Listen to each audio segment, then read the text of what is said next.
दोस्तों, कश्मीर में इस्लामिक आतंकवादियों ने हैवानियत की सारी हदें पार कर दी। मंगलवार 22 अप्रैल की दोपहर कश्मीर के पहलगाम की बैसारन वैली में देश भर से आए टूरिस्ट जब अपनी फैमिली के साथ एंजॉय कर रहे थे, इन जिहादियों ने उन पर हमला कर दिया। लोगों को मारने से पहले उनके नाम पूछे गए, कपड़े उतार कर उनकी मजहबी पहचान चेक की गई और जब ये कंफर्म हो गया कि सामने वाला मुसलमान नहीं है तो फिर उन्हें भून दिया गया। जिस वक्त मैं ये वीडियो रिकॉर्ड कर रहा हूं तब तक 26 बेगुनाह टूरिस्ट अपनी जान गंवा चुके हैं। मरने वालों में महाराष्ट्र से लेकर गुजरात, कर्नाटक, ओडिशा, उत्तर प्रदेश, हर स्टेट का नागरिक है दोस्तों।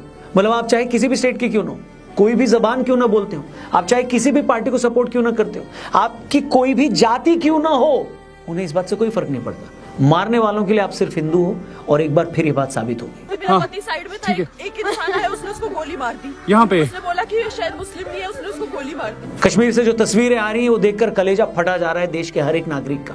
एक शख्स बीच मैदान में बेसुध पड़ा है, उसके बगल में उसकी बीवी बैठी है। एक औरत जो कुछ देर पहले शिकारे में डल लेक घूमते हुए कश्मीर की तारीफ कर रही है, अगले पल उसके पति को भून दिया जाता है। जो लोग अपने बच्चों के साथ घोड़ों पर वैली के नजारे की सैर कर रहे थे, उन्हें वहीं पर खत्म कर दिया गया उनके बच्चों के सामने। हर हिंदुस्तानी की तरह मेरे मन में भी बहुत गुस्सा है। समझ नहीं आ पा रहा है क्या कहूं क्या नहीं कहूं। समझ में नहीं आ रहा है कि इस हमले के लिए उन पाकिस्तानी या लोकल आतंकियों को कोसूं जिन्होंने उन लोगों को, मासूमों को मारा, या सरकार को कोसूं जो अपने ही लोगों को सिक्योरिटी नहीं दे पाई। लेकिन मैं दावे से कह सकता हूं दोस्तों कि भारत दुनिया में शायद इकलौता ऐसा देश होगा जहां की मेजॉरिटी पॉपुलेशन को उसी के एक राज्य में सिर्फ उसके धर्म की वजह से कत्ल कर दिया जाता है। क्या आप कल्पना कर सकते हो, इमेजिन कर सकते हो कि पाकिस्तान या बांग्लादेश में किसी मुस्लिम को इसलिए मार दिया जाए क्योंकि वो मुस्लिम है, या अमेरिका या ब्रिटेन के किसी स्टेट में किसी क्रिश्चियन को सिर्फ इसीलिए मार दिया जाए क्योंकि वो क्रिश्चियन है। लेकिन अफसोस पूरी दुनिया में भारत ही एक ऐसा देश है जो हिंदू मेजॉरिटी है। बावजूद इसके उसी के एक स्टेट में हिंदुओं को उनके धर्म की वजह से कत्ल कर दिया जाता है। इसके बावजूद नैरेटिव क्या बनाया जाता है कि हिंदू तो ऑपरेसर है, अपने देश में माइनॉरिटी को दबा रहा है। ये तो इस्लामोफोबिया हो गया इनको, हद है यार। जिस बंदे ने मेरे पति को मारा ना, वो वही जा रहा था। मैंने उसे बोला मुझे भी मारो, मेरे सन में भी बोला, तो उसने हमें नहीं मारा, उसने बोला मोदी को बोलो।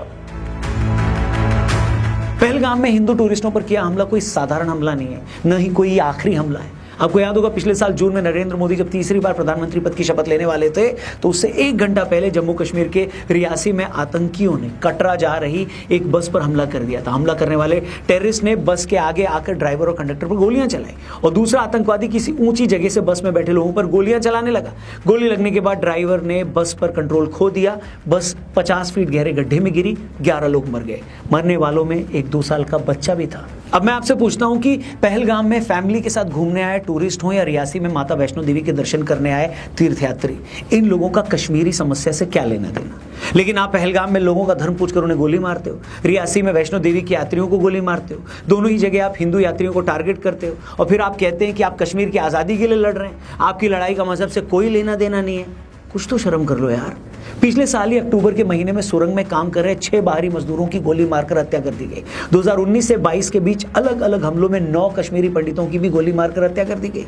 इसी तरह 5 अक्टूबर 2021 को श्रीनगर के प्रसिद्ध फार्मासिस्ट माखन लाल बिंदु की उनकी दुकान में घुसकर हत्या कर दी गई। उसी दिन पानीपुरी बेचने वाले वीरेंद्र पासवान को भी गोली मार दिया गया। उसी साल 7 अक्टूबर को सतिंदर कौर नाम की एक प्रिंसिपल की उनके स्कूल में हत्या कर दी गई। फिर 16 अक्टूबर को एक रेहड़ी वाले अरविंद कुमार शाह की भी हत्या कर दी गई। दोस्तों 2022 की बात करूं तो 2022 में आतंकवादियों ने एक एक करके कई कश्मीरी पंडितों की हत्या की।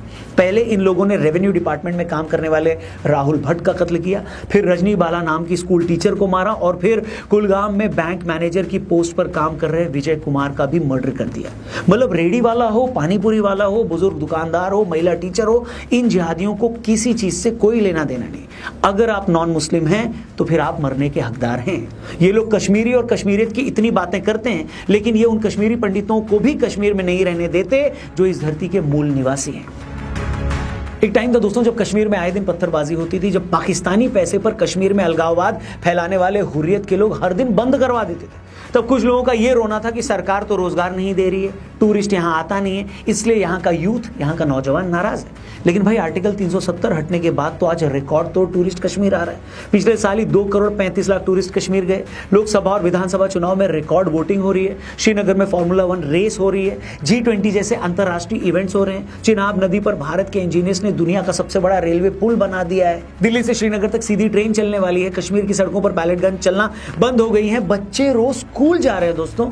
बावजूद इसके अगर इस तरह के हमले होते हैं तो आप ये समझ जाइए कि कश्मीर में आतंकवाद का न तो रोजगार से कोई लेना देना तब था और ना आज है। इस आतंकवाद की जड़ तब भी इस्लामिक जिहाद में छिपी थी और आज भी इसी में छिपी है। इसे किसी भी और नजर से देखना, इसके लिए कोई भी और रीजन ढूंढना या वजह बताना खुद को धोखे में रखना है। आपको याद है ना वाजपेयी साहब के टाइम क्या हुआ था? मोदी को आप टफ टास्क मास्टर बोल लीजिए, लेकिन वाजपेयी साहब पीएम बने थे तब क्या हालात थे?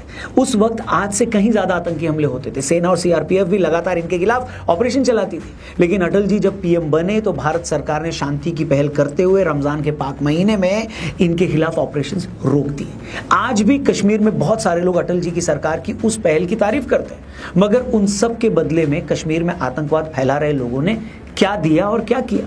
आतंकवादियों ने अगस्त 2000 में पहलगाम में श्रद्धालुओं के जत्थे पर हमला करके 30 लोगों की जान ले ली। उस हमले में 60 से ज्यादा लोग जख्मी हो गए। अगले ही साल 20 जुलाई 2001 में अमरनाथ यात्रा पर शेषनाग में ऐसा ही हमला हुआ जिससे 13 लोगों की जान चली गई। इसके बाद 6 जुलाई 2002 में फिर से अमरनाथ यात्रा में नुआन बेस कैंप पर हमला करके 9 श्रद्धालुओं को मार दिया गया। इसके बाद अमरनाथ यात्रा पर ऐसा ही हमला 2017 में भी हुआ जब अनंतनाग में 8 श्रद्धालु मारे गए। एक पल के लिए हम ये मान भी लें कि कश्मीर में जो भी थोड़े बहुत लोग जंगे आज़ादी के लिए सब कर रहे हैं, मगर मैं पूछना चाहता हूं जंगे आज़ादी की कौन सी ये लड़ाई है जिसमें आप उन लोगों को मार डालते हैं जो आपके घर अपने ईश्वर को पूजने आए होते हैं, जो आपके शहर घूमने आए हुए हैं, जो आप ही लोगों को रोजगार दे रहे हैं। अरे भाई, बाहर से आया कोई भी शख्स हमारे यहाँ मेहमान माना जाता है। गरीब से गरीब आदमी खुद भूखा रह लेता है मगर वो अपने मेहमान की सेवा करना नहीं भूलता। मगर कश्मीर में तो आतंकवादी उन लोगों को मार डालते हैं जो उनके घर अपने ईश्वर की पूजा करने आ रहे हैं। हर युद्ध, हर लड़ाई, हर वॉर के कुछ रूल्स होते हैं, कुछ नियम होते हैं दोस्तों। फौजें भी आम नागरिकों पर हमला नहीं करती हैं, मगर ये आतंकवादी तो इतने बेशरम और नीच हैं कि ये लोग निहत्थे टूरिस्ट को भी नहीं छोड़ रहे हैं। ये लोग ये नहीं समझते कि निहत्थे लोगों पर गोली चलाकर उन्हें मार देना जिहाद नहीं है, नपुंसकता है।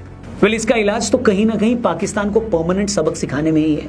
आपको याद होगा कि पुलवामा अटैक के बाद भारत ने जब सर्जिकल स्ट्राइक की तो कैसे पाकिस्तान की अकल तब ठिकाने आ गई थी। उसे समझ में आ गया था कि वो भारत को न्यूक्लियर बम की और धमकी नहीं दे सकता। इसके बाद वो कुछ साल तक टिका भी रहा, लेकिन अब पाकिस्तान की खुद की हालत खराब हो रही है। बलूचिस्तान उसे संभल नहीं रहा। उनका देश हर दिन और गहरे गड्ढे में जा रहा है और जब भी उनके देश की हालत खराब होने लगती है तो पाकिस्तानी फौज वहां की आवाम को कश्मीर का लॉलीपॉप पकड़ा देती है। अभी कुछ दिन पहले Pakistani army chief general Munir ने हिंदुओं को लेकर जहर उगला था।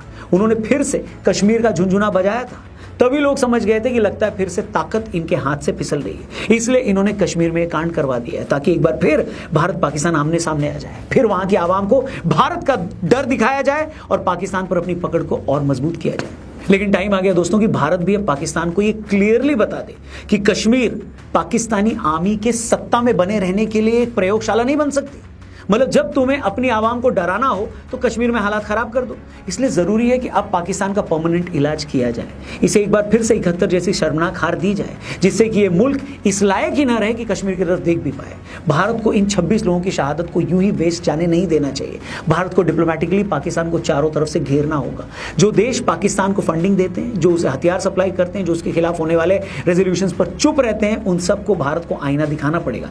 यूएन में, G20 में, ब्रिक्स में, हर इंटरनेशनल प्लेटफॉर्म पर पाकिस्तान का आतंकी चेहरा बेनकाब करना ही होगा। और सबसे इंपॉर्टेंट बात दोस्तों कि हमें अपने देश के अंदर बैठे उन लोगों को भी पहचानना होगा जो ऐसे आतंकवाद के लिए जमीन तैयार करते हैं। वो जो कश्मीर के आतंकवाद को आजादी की लड़ाई कहते हैं, वो जो आतंकियों की मौत पर जुलूस निकालते हैं, वो जो पत्थरबाजों को मासूम बताते हैं, ऐसे लोगों से अब कोई भी नरमी नहीं होनी चाहिए। ये लोग जहर बोते हैं और फिर मासूमों की लाशें गिरती हैं। हमें यह भी समझना होगा कि आतंकवाद से लड़ाई सिर्फ फौज की लड़ाई नहीं होती है, यह हर हिंदुस्तानी की लड़ाई है। जब तक देश के हर नागरिक को इस बात का एहसास नहीं होगा तब तक कोई भी सरकार, कोई भी सेना, कोई भी सर्जिकल स्ट्राइक आतंकवाद का जड़ से खात्मा नहीं कर सकती। ये लड़ाई एक विचारधारा से है जो इंसान की जान को मजहब के तराजू में तौलती है, जो ये मानती है कि अगर सामने वाला मेरे धर्म का नहीं है तो उसकी जान की कोई कीमत नहीं है। इस आइडियोलॉजी से निपटने के लिए न सिर्फ बंदूकें चाहिए बल्कि एक जागा हुआ समाज भी चाहिए। यही टाइम है कि पीओके की प्रॉब्लम का परमानेंट इलाज कर ही दिया जाए। वैसे भी कुछ दिन पहले जयशंकर साहब ने कहा था कि कश्मीर समस्या में बस एक ही चीज होना बाकी है और वो है पीओके का भारत में मिलना। मेरी सरकार से हर हिंदुस्तानी की तरह यही गुजारिश है कि इस बार इस इस्लामिक आतंकवाद का परमानेंट इलाज कर दिया जाए, क्योंकि किसी भी देश के लिए इससे ज्यादा शर्म की बात कुछ और हो ही नहीं सकती कि अगर उसी के नागरिक अपने ही देश में आजादी से घूम न पाए। उससे ज्यादा दुख की बात कुछ नहीं हो सकती अगर उसी के मेजॉरिटी लोग अपने ही देश में अपने धर्म की वजह से मारे जाए। बस बहुत हुआ, अब ये सब रुकना चाहिए। एंड में बस यही कहूंगा दोस्तों कि कश्मीर में जो हुआ है वो सिर्फ एक हादसा नहीं है, वो एक चेतावनी है। एक बार फिर पूरे देश को यह बता दिया गया है कि जिहादियों के लिए कोई भी हिंदू, कोई भी गैर मुस्लिम सिर्फ एक टारगेट है। अब हमें यह तय करना है कि हम कब तक इस चेतावनी को इग्नोर करते रहेंगे। जय हिंद।